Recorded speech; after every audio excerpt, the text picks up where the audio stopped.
December 6, 1917, Halifax, Nova Scotia. A small Canadian port town wakes up to one of the most ordinary mornings in its history. By 9 o'clock that morning, 2,000 of those people are dead, 9,000 are bleeding, 25,000 have no home to go back to. A whole half of the city is gone, erased in a 15th of a second. This is the story of how a single ship turned a sleepy harbor into the largest man-made explosion the world had ever seen, more than a quarter century before the atomic bomb. The First World War is in its third year. North America is half a continent away from the trenches, but the war touches everything. Halifax has become the busiest convoy port in the British Empire.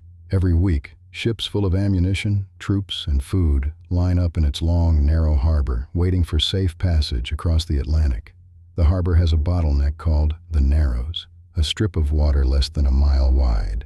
Everything that enters Halifax has to squeeze through it. On the morning of December 6th, two ships approach the Narrows from opposite ends. From the north, the Norwegian steamer Emo, light, empty, in a hurry to leave for New York to pick up Belgian relief supplies. From the south, a French freighter called Mont-Blanc, low in the water, slow, careful. She is so heavily loaded that her decks barely clear the waves.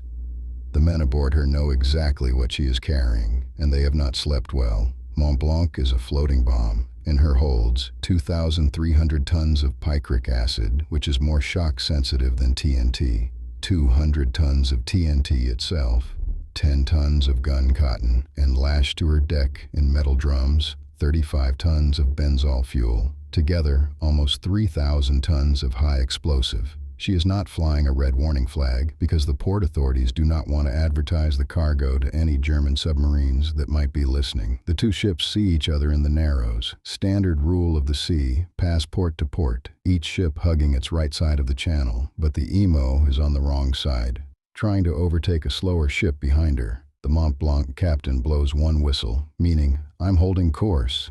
The Emo whistles back twice, meaning, "I'm not." There is a small, slow, polite negotiation in steam whistles, while two ships, one of them packed with 3,000 tons of high explosive, head straight for each other at a combined 10 knots. At 8:45 in the morning, Emo's prow opens a small hole in Mont-Blanc's starboard side. The collision itself is gentle, steel on steel. The metal drums of benzol on Mont-Blanc's deck rupture. Fuel pours into the hole. Sparks from grinding metal ignite it. Within seconds, Mont-Blanc is on fire. The flames reach 200 feet into the air. They are bright orange, edged in green from the burning picric salts. Beautiful, terrible, visible from every house on the Halifax shore. The crew of Mont-Blanc do the only sane thing. They abandon ship. 21 minutes after the collision, they are rowing for the Dartmouth shore as fast as they can, shouting in French, which nobody on land understands. Mont-Blanc drifts, burning, toward the city pier. People on the Halifax waterfront crowd the windows and rooftops to watch. Children run toward the harbor to see the spectacle. Workmen climb up onto roofs.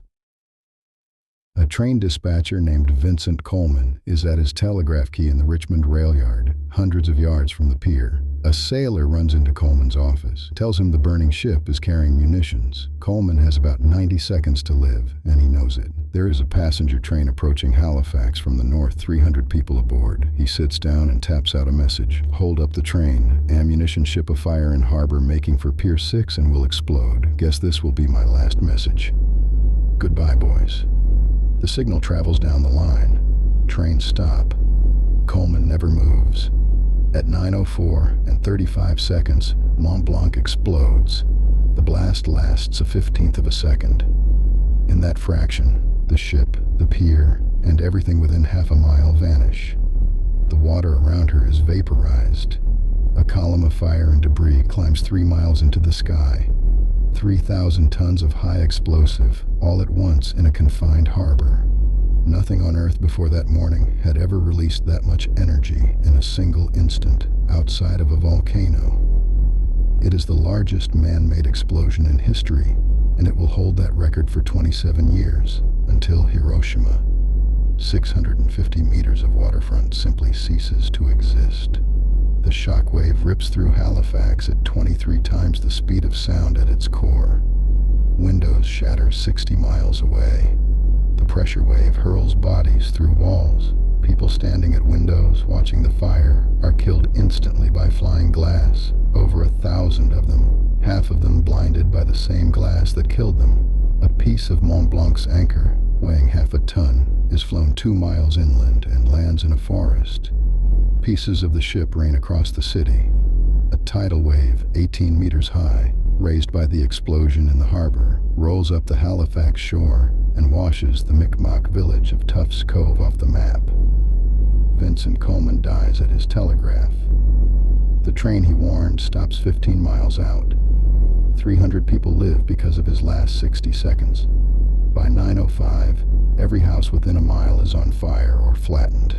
Coal stoves overturned by the blast set the splintered houses alight. The dead and dying lie in the streets. Survivors stagger out covered in glass.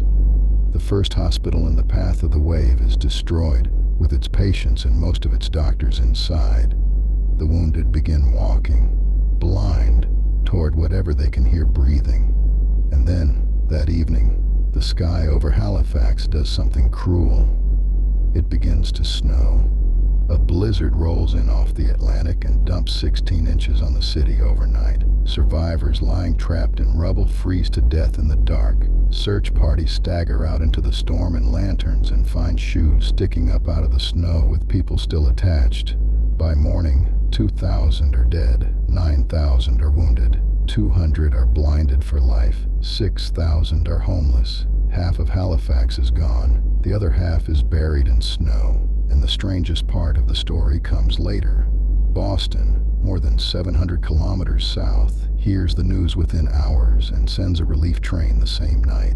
Doctors, food, blankets, money. They arrive while the snow is still falling.